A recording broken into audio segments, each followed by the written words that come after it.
చూసి ఏంట్రా ఇతనికి ఇంత పొగరు అనుకుంటారు నన్ను చూసి.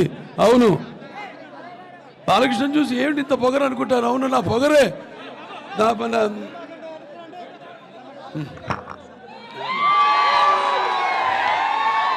ఏంటి బాలకృష్ణతో పొగరు అనుకుంటారు నన్ను చూసి. అవును, నన్ను చూసుకునే నాకు బదులైన పొగరంటా నేను.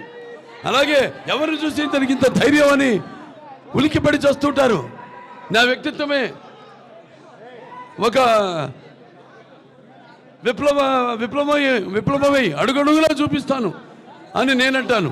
అంతా తెలుసా వీడికి అనుకుంటారు. నన్ను నేను తెలుసుకోవడమే ఒక గొప్ప విద్య అని నేనంటాను. నా రికార్డ్స్ అన్ని ఒరిజినల్, నా కలెక్షన్స్ అన్ని ఒరిజినల్, నా రివార్డ్స్ అన్ని ఒరిజినల్, నా అవార్డ్స్ అన్ని ఒరిజినల్. అలా ఆ రామారావు గారు ఎన్నో పాత్రలు వేశారు, ఎన్నో ధైర్య సాహసాలతో కూడిన